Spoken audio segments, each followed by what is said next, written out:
오늘 설교의 제목을 한번 따라 하실까요? 교회란 무엇인가?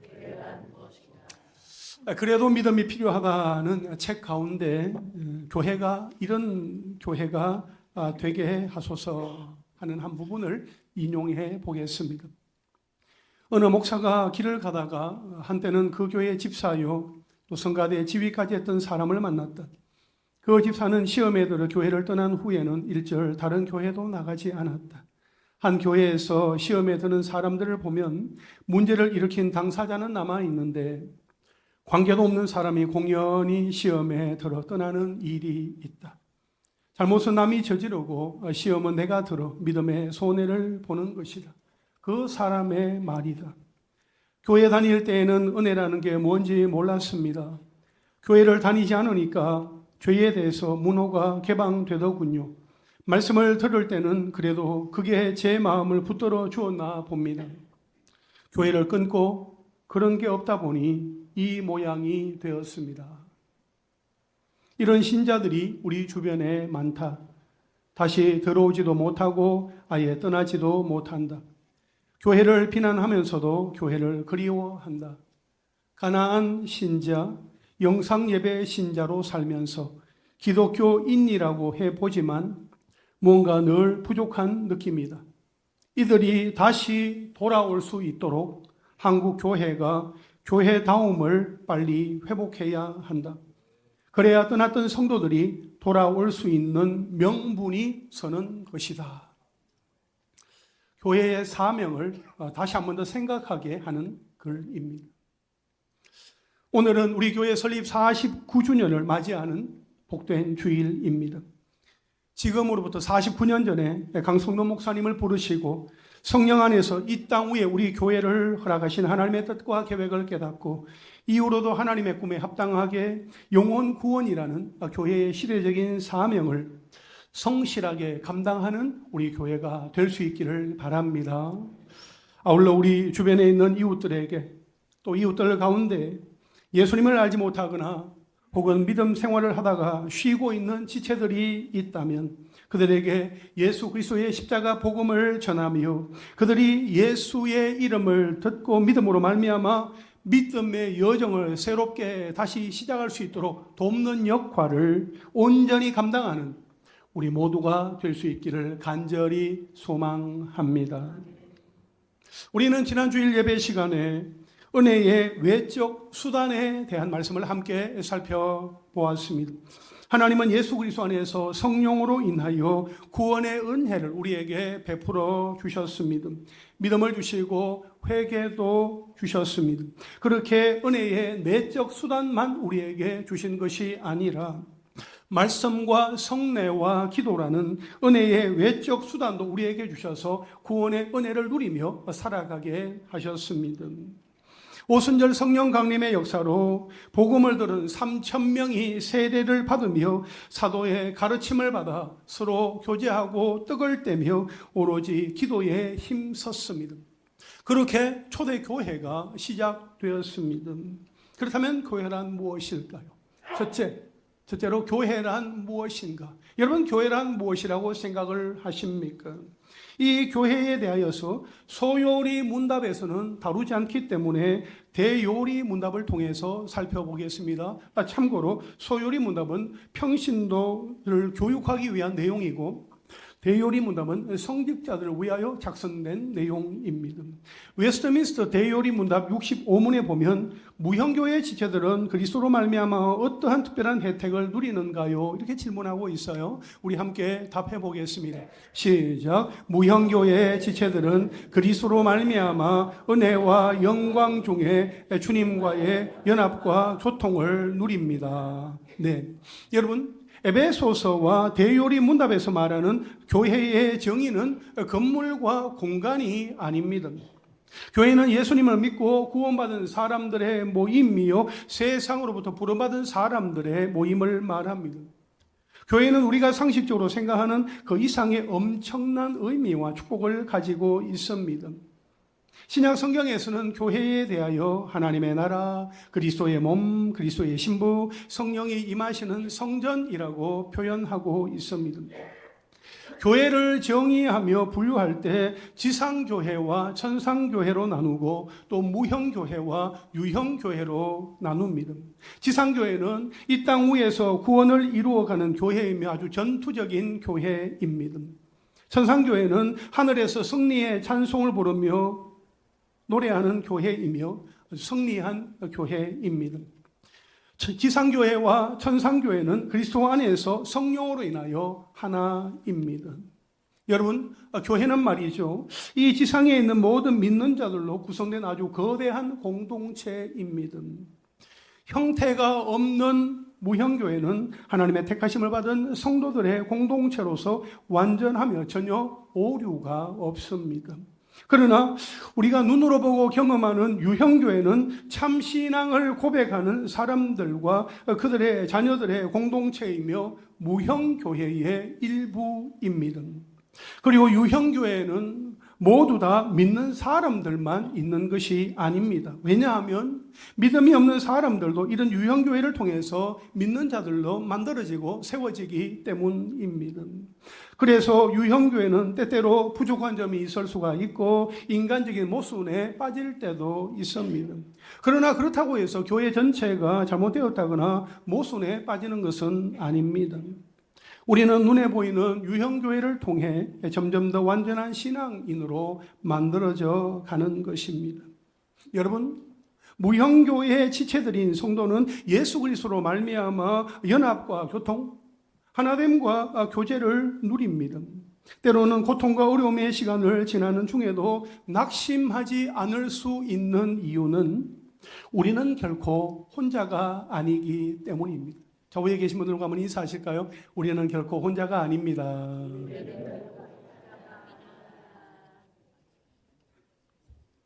우리는 예수 그리스도와 연결되어 있으며 그리스도와 연합한 모든 성도와 한 몸을 이루어 도움을 주고받는 유기체입니다. 그렇기에 크고 작은 어려움과 고통을 이겨낼 수 있으며 온갖 사탄의 유혹과 속임수에도 승리할 수 있는 것입니다. 여러분, 교회란 무엇인가요? 조금 전에 말씀을 드렸습니다만 교회는 세상으로부터 부름받은 사람들의 모임이라고 했습니다. 그리스도와 연합한 공동체입니다. 그래서 혼자서는 신앙생활을 할 수 없다 하는 것입니다. 성경에서 교회는 단 한 번도 개인을 의미한 적이 없습니다. 항상 공동체로 정의가 되었습니다. 또한 교회에서만 은혜의 외적 수단인 말씀과 성례와 기도를 경험할 수 있습니다. 비록 서로 다른 사람들이 모여서 공동체를 구성하지만 성령을 통해 우리는 그리스도의 몸을 이루는 한 몸 공동체가 되었으며 한 몸 공동체로 자라게 되는 것입니다. 이를 가장 잘 설명하고 있는 성경 중에 하나가 에베소서입니다. 특히 에베소서 2장 20절에서 22절은 예수 그리스도가 모퉁이 돌이 되셔서 성도들을 서로 연결하여 주 안에서 성전이 되어가게 하며 성도들도 성령 안에서 하나님이 거하실 처소가 되기 위하여 예수 그리스도 안에서 함께 지어져 가는 것이 곧 교회다라고 그렇게 정의를 하고 있습니다. 여기에서는 성령의 역할이 아주 중요합니다. 에베소서 4장 3절에서는 성령이 평안에 매는 줄로 성도들을 하나로 묶어준다 이렇게 설명을 합니다. 그래서 교회의 본질은 연합, 곧 하나됨입니다. 모든 성도가 각각 다르지만 예수 그리스도를 머리로 하여 성령으로 아주 밀접하게 서로 하나로 연결되어져 있기 때문입니다. 이런 교회의 모습을 가장 잘 보여주는 예가 직분입니다. 둘째로 교회 안에서 허락되어진 직분입니다. 여러분, 오늘 본문에서는 성령을 통하여 그리스도와 성도가 연결되어 세워진 교회를 직분을 통해서 설명하고 있습니다. 하나님은 예수 그리스도 안에서 하나인 교회의 건강과 성장을 위하여 교회 안에 직분을 허락해 주셨습니다. 바울은 그리스도의 선물의 분량대로 각 지체에게 부여된 직분은 그리스도의 몸인 교회를 세우는 공통의 목적을 가지고 있다는 사실을 말해주고 있습니다. 초대교회에 있었던 대표적인 어떤 직분들을 오늘 본문 11절에서 말씀하고 있습니다. 우리 함께 읽겠습니다. 시작. 그가 어떤 사람은 사도로, 어떤 사람은 선지자로, 어떤 사람은 복음 전하는 자로, 어떤 사람은 목사와 교사로 삼으셨으니 아멘. 여러분, 여기에 보면 사도가 있습니다. 사도란 사명을 주어 자신의 대리자로 파견하다라는 뜻으로 보냄을 받은 자를 말합니다. 예수님은 12제자를 부르시고 그들을 사도로 칭하셨으며 복음을 전하기 위해서 보내셨습니다. 예수님의 사도가 되는 데에는 세 가지 조건이 갖춰져야 했습니다. 첫째는 그리스도에게서 직접 사명을 받은 사람이어야 했습니다. 둘째는 부활하신 그리스도를 목격하고 이를 전가할 사명을 맡은 사람이어야 했습니다. 그리고 셋째는 성령의 특별하신 영감을 받은 사람이어야 했습니다. 이러한 세 가지 조건이 모두 충족되는 사람은 예수님이 공생의 사역기간 동안에 먼저 부르신 12제자밖에 없습니다. 그런데 가룟 유다가 예수님을 배반하고 목매어 자살한 후에 11사도는 그들을 대신하여 마티아를 제비 뽑아서 그 빈 자리를 충원했습니다. 또한 그 후에는 바울과 바나바 그리고 예수님의 동생 야고보도 사도로 칭함을 받게 되었습니다. 다음으로 선지자입니다. 선지자는 미리 말하는 자라는 의미로 구약 성경에서 선지자는 하나님께서 주신 영감으로 하나님의 말씀을 대언하며 장래의 일을 미리 말하는 그런 역할을 감당했습니다. 구약의 선지자가 이스라엘 백성을 인도하는 일에서 주도권을 가진 자로서 아주 핵심적인 역할을 했다면 신약의 선지자는 사도들의 사역을 도와서 교회 내에서 덕을 세우고 권면하며 안위하는 역할을 감당했습니다. 안디옥 교회의 유다와 실라가 그 예입니다. 또한 복음을 전하는 자, 복음을 전하는 자는 선교사나 전도자처럼 복음이 아직 전해지지 않은 곳에 가서 예수 그리스도에 관한 그 복음을 전하는 자들을 가리킵니다. 신약 성경에는 이 세 군데만 이 복음을 전하는 자라는 단어가 쓰였습니다. 오늘 본문 또 사도행전 21장 8절에서 빌립을 전도자로 번역한 부분과 디모데후서 4장 5절에서 디모데를 전도인으로 번역한 부분입니다. 그리고 이제 마지막으로 목사와 교사를 말하고 있습니다. 여러분, 목사는 목자라는 뜻으로 목자장이신 예수 그리스도의 양무리를 맡아 영적 양식으로 먹이고 그들을 외부의 위험으로부터 보호하는 직분을 뜻합니다. 교사는 좋은 것을 가르친다는 뜻으로 목사와 거의 같은 의미를 가진다 할 수 있습니다. 한편 많은 학자들은 목사와 교사 앞에 관사가 하나밖에 없다는 그러한 이유로 이 목사라는 하나의 직분을 목사와 교사로 표현한 것이다 라고 그렇게 말하기도 합니다. 여러분, 오늘날 현대 교회에서는 선지자나 사도의 직분은 존재하지 않지만 복음을 전하는 선교사나 전도자 또 성도들을 목회하며 말씀을 가르치는 이 목사와 교사의 직분은 지속되고 있습니다. 아울러 오늘날 교회 안에는 목사와 장로, 안수집사와 권사, 그리고 집사라는 직분이 있습니다. 그리고 각 사람에게 그 은사에 합당하게 직책이 주어져서 그의 직무를 감당하게 하고 있습니다. 주보 오면에 광고를 보시면은 우리 교회 2025년 사역위원회를 맡아서 섬기실 우리 장로님들의 이름이 기재되어 있습니다. 우리 장로님들 그 자리에서 맡은 바 그 직책을 감당할 때에 정말 기도하면서 기쁨으로 그 사명, 그 직무를 넉넉히 감당할 수 있도록 기도해 주시기를 바랍니다. 뿐만 아니라 이 자리에 계신 여러분들 또한 그 사역위원회에 함께 속하여서 하나님께서 주신 그 직분을 가지고 그 직무를 성실하게 감당할 수 있도록 그 직책 가운데서 정말 하나님께서 주시는 힘으로 감당하는 은혜가 있기를 원합니다. 하나님께서 우리 교회 가운데 이 시대에 정말 많은 교회들 가운데 하나님께서 직분을 허락하여 주신 데는 분명한 이유와 목적이 있다 하는 것입니다.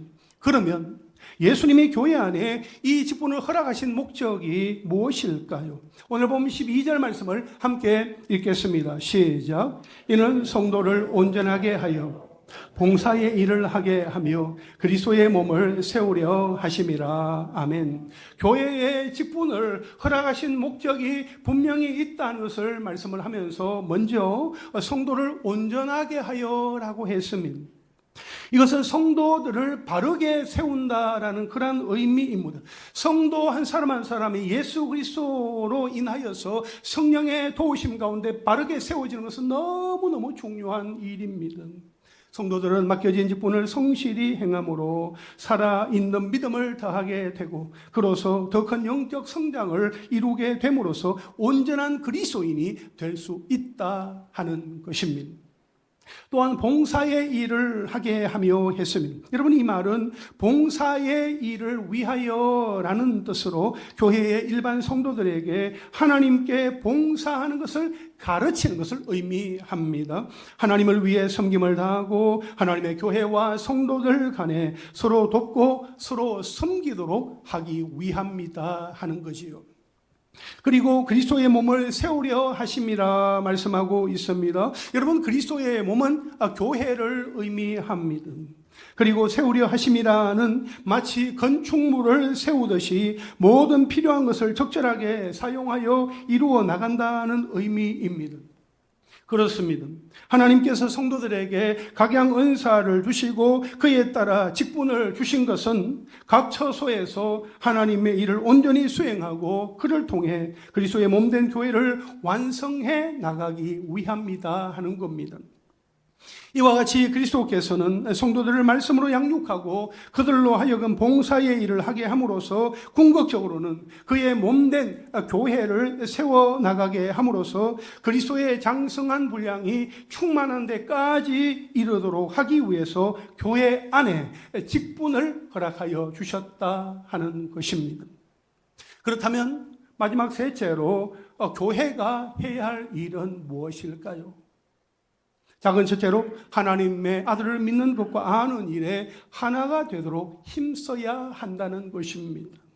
우리 13절 말씀을 함께 읽겠습니다. 시작. 우리가 다 하나님의 아들을 믿는 것과 아는 일에 하나가 되어 온전한 사람을 이루어 그리스도의 장성한 분량이 충만한 데까지 이르리니. 아멘. 여러분, 교회는 성도들이 예수 그리스도를 믿는 것과 아는 일에 하나가 되도록 이끌어 주어야 합니다. 여기에서 특별히 아는 것이란 예수 그리스도에 대한 교리적인 지식뿐만 아니라 깊은 교제를 통한 인격적인 암을 의미한다는 것입니다. 또한 하나가 되어라고 했습니다. 이것은 에베소서를 관통하는 주제입니다. 하나됨이라는 거죠. 교회는 교회의 머리이신 하나님의 아들을 믿는 것과 아는 일에 하나가 되어야 합니다.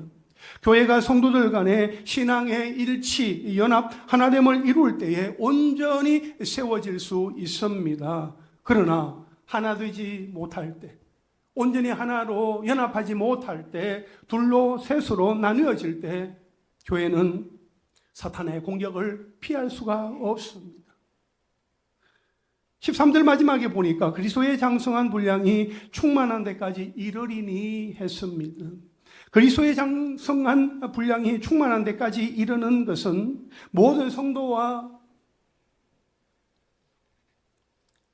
우리 교회, 모든 그리스도인들이 지향해야 할 영적 성장의 목표다 하는 것입니다.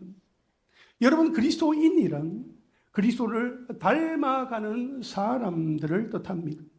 그들은 자신을 부인하고 하나님의 형상의 온전한 모습인 그리스도를 닮아가고자 몸부림하는 사람들입니다. 나는 아무것도 아닙니다. 예수님이 나의 모든 것 되십니다. 라고 고백하는 사람들입니다. 나는 죽고 예수로 살겠습니다. 그 말씀을 삶으로 살아내는 사람들입니다.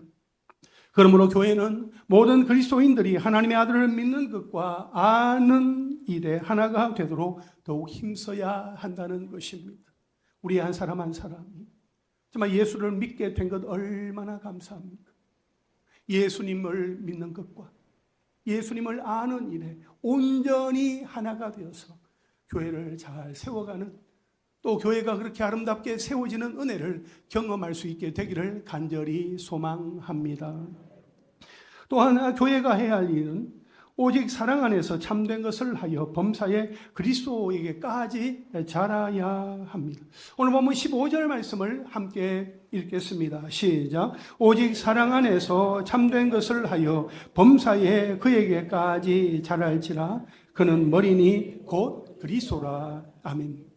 여러분, 이 말씀은 우리가 어떻게 해야 그리스도의 장성한 분량이 충만한 데까지 이를 수 있는지를 보여주고 있습니다. 여기에 참된 것이란 진리, 곧 복음을 가리킵니다. 그러니까 우리가 예수 그리스도의 장성한 분량이 충만한 데까지 이르기를 바란다면 우리의 생각과 말, 그 행동의 모든 기준을 복음 진리에 두어야 한다 하는 것입니다.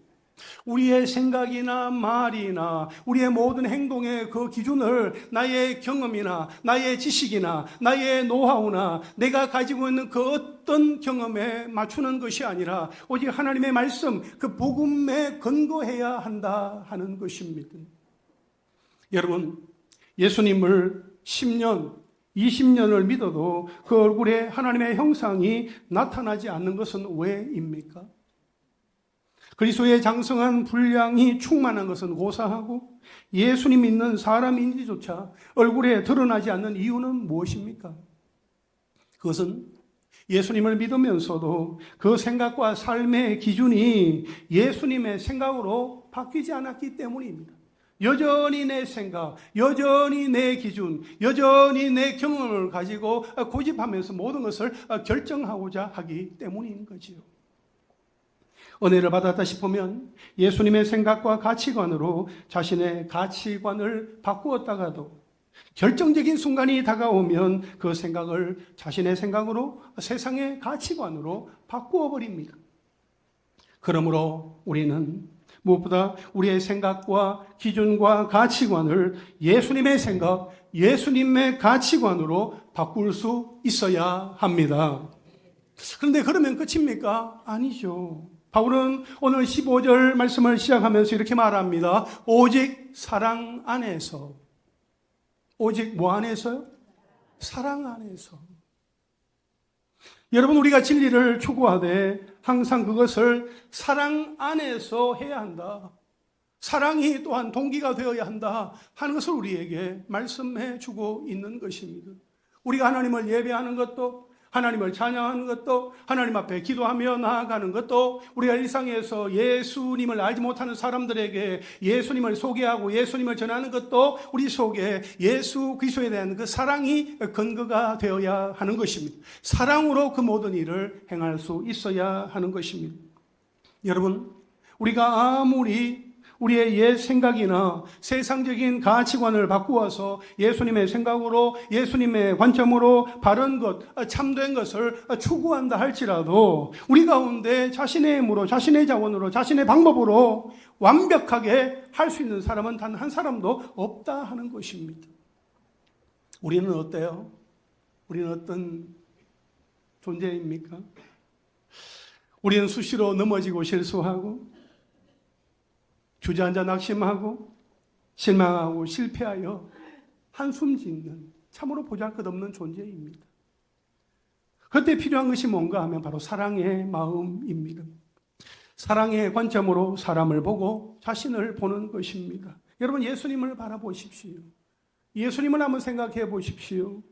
예수님은 우리가 실패하여 넘어졌다고 해서 우리를 책망하십니까? 우리를 정죄하십니까? 우리를 꾸중하십니까? 아니요. 그렇게 하시지 않으십니다. 오히려 예수님은 우리에게 다가오셔서 우리의 손을 잡아주십니다. 위로하여 주시고 격려하여 주십니다. 용기와 새 힘을 더하여 주십니다. 그 사랑 때문에 우리가 비록 넘어졌을지라도 다시 일어나게 되는 것입니다.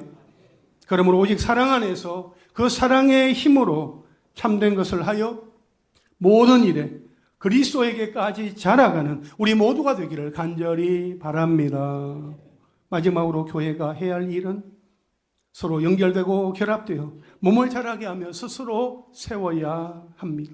오늘 보면 16절 말씀을 함께 읽겠습니다. 시작. 그에게서 온몸이 각 마디를 통하여 도움을 받음으로 연결되고 결합되어 각 지체의 분량대로 역사하여 그 몸을 자라게 하며 사랑 안에서 스스로 세우느니라. 아멘. 교회의 머리 대신 그리스도에게서 온몸이 각 마디를 통해 도움을 받아 연결되고 결합되어 각 지체의 분량대로 몸을 자라게 하고 세우는 일에 힘써야 한다 하는 것을 우리에게 말해주고 있습니다. 여러분, 교회는 서로 연결되고 결합되었으므로 공동체로 하나 되기에 힘써야 합니다. 여러분, 성도의 신앙 성장에 있어서 나 홀로 성장이란 있을 수가 없습니다. 혼자서 신앙을 가지고 신앙생활을 하는 가운데 신앙의 성장과 성숙을 이루어갈 수 있는 사람은 아무도 없다 하는 것입니다. 반드시 함께 해야 하고 또 골고루 성장해야 하는 것입니다. 우리 신체의 각 부위는 두뇌에서 오는 신경 전달과 폐에서 오는 신선한 산소와 심장으로부터 뿜어져 나오는 그 뜨거운 그 피, 맑은 피를 공급받을 뿐만 아니라 공급받은 것을 자신과 연결되어 있는 신체의 다른 부위에 전달하게 되어 있습니다. 그런데 이런 과정에서 어느 한 곳이라도 단절이 되게 되면 올바른 신체의 성장은 가져올 수 없다 하는 것입니다. 마찬가지로 교회 역시 인간의 몸과 다르지 않습니다. 다시 말해서 성도 한 사람 한 사람은 그 자체로서 온전한 인격체이지만 교회 전체의 맥락에서 보면 사람 몸의 각 신체 부위와 같은 것입니다. 그러므로 교회의 지체로서 나 혼자만의 독보적인 신앙 성장이란 있을 수 없습니다. 또한 자기 홀로 신앙의 성장을 멈추고 거부하는 일도 있을 수 없습니다. 교회 안에서 다른 성도와의 관계성을 전혀 생각하지 아니하고 내 신앙은 내 문제이고 내가 알아서 할 테니까 그냥 내버려 두세요. 그렇게 말한다면 그것은 신앙 성장, 그 신앙의 성숙을 스스로 가로막는 일이 되고 마는 것입니다. 여러분, 물론 신앙생활에서도 개인의 사생활은 반드시 존중되고 지켜져야 합니다. 하지만 모든 성도는 홀로 존재하는 것이 아니라 다른 성도들과 아주 긴밀하게 유기적으로 연결되어져 있다 하는 그 사실을 우리는 꼭 기억해야 합니다.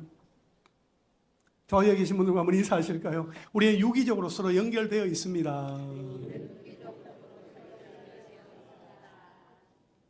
우리는 서로 연결되어져 있다.